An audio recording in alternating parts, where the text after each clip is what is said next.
In this discussion, we are going to look at the situation whereby there is a permanent supply shock and the central bank decides not to respond to it. So let's draw a case.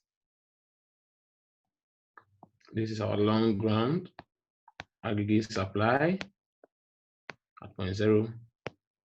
This is our aggregate demand at period 0. And this is our aggregate short run aggregate supply at period 0. So this becomes the Y0 potential, and this becomes your inflation at the point B0, right?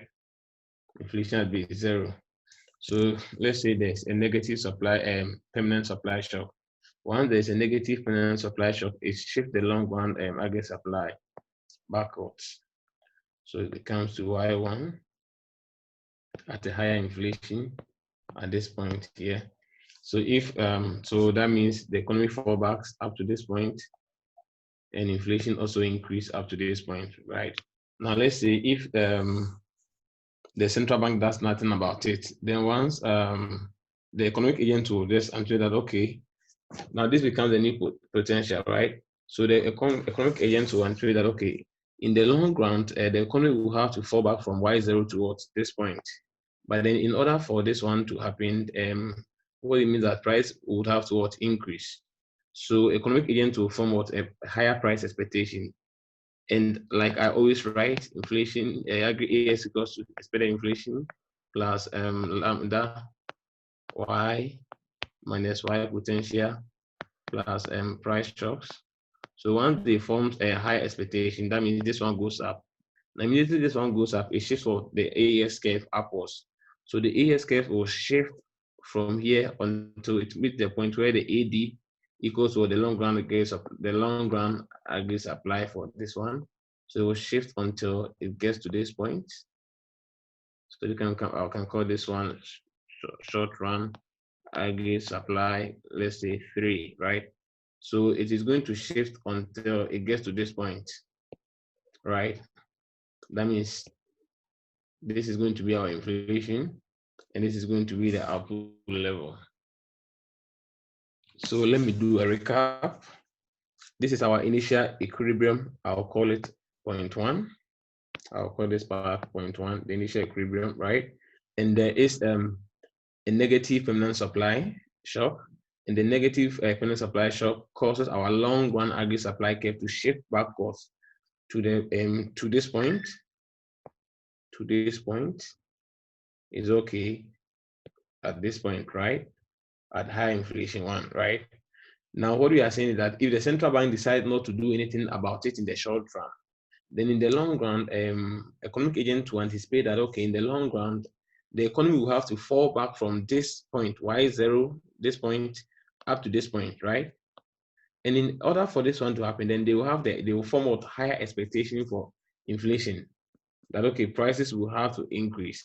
Now, once they form high expectation for prices, that means our AS, that is what I have here. That means our short-run aggregate supply curve will have to shift upwards, and it will shift until it gets to the point where the long-run aggregate supply and the AD is meeting again, which is at this point. Is okay. So in the long run, the economy will fall to this point, the new potential, that is Y1, but at what? A higher inflation.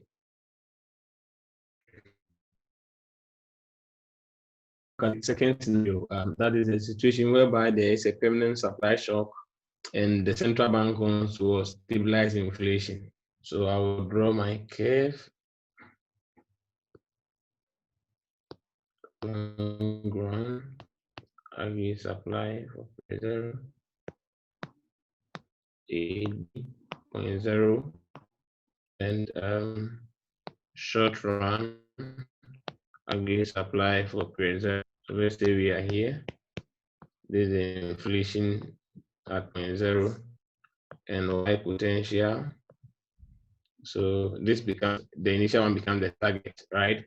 Now there is a negative supply shock, and that shift the long run aggregate supply backwards up to this point. So this long run aggregate supply curve 1.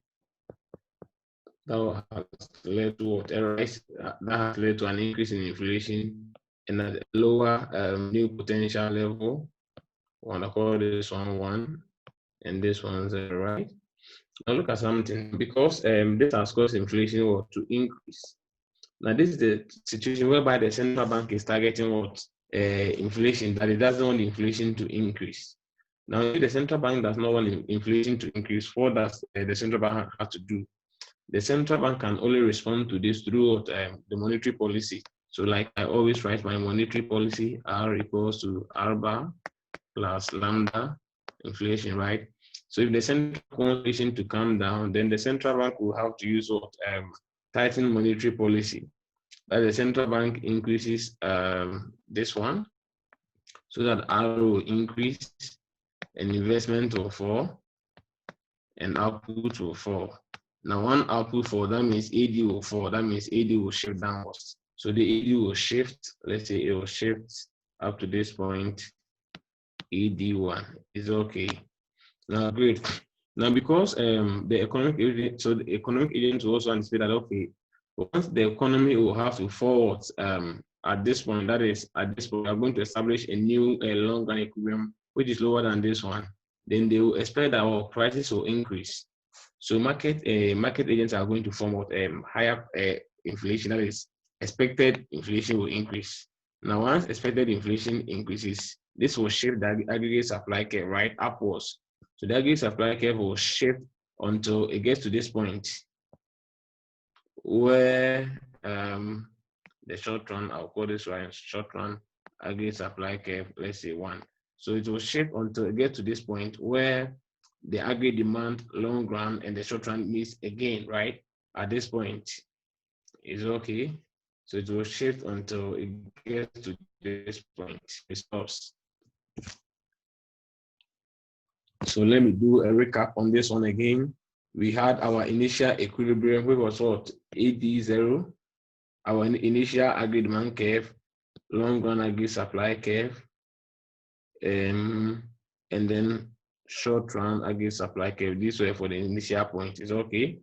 And these were the equilibrium inflation and then potential here, Y0 potential. Now there was a negative permanent supply shock, and that shifted the long run aggregate supply curve leftward to this point. It shifted it up to this point. Now, once it shifted up to this point, but that's what a higher inflation. This is a higher inflation and a lower permanent or potential output. That is the permanent here. Now, because the central bank has decided to target inflation in the short run. That is, it does not want inflation to increase. They want to maintain the inflation at 0.0. Now, if you remember, we said the central bank can only use monetary policy to influence this, right? So I wrote my monetary policy formula here. And in the monetary policy formula, the central bank can only work through the autonomous R. So if the central bank wants inflation to come down because it doesn't want it to increase, then what the central bank can do so to use tighten monetary policy. Tighten monetary policy implies that you would have to increase your autonomous R. Now, once you increase your autonomous R, which is this one, your real interest rate will go up. Now, if your real interest rate goes up, it means your investment will fall. Now, once your investment falls, it means your output will fall, right? And output falling means your AD will shift. Your AD will shift downwards. That is why the AD shifted to what? AD1 here, right? It shifted up to AD1. So it shifted up to the. Now look at something. And you are saying that because market agents are smart and they know that because we want to move towards a new equilibrium but lower than the previous one, that means they will know that in order for this one to happen, then in the future, they would expect prices to increase. That is why we said expected prices will go up. Now, once they expect prices to increase, then what it means is that because short-term aggregate supply function also depends on expected prices, then when the expected inflation goes up, it means our short-term aggregate supply curve will shift. So it will shift until we get to the point where it meets with the new long-run aggregate supply curve and the new AD, which is the AD1, so which is at this point, until it meets at this point, right?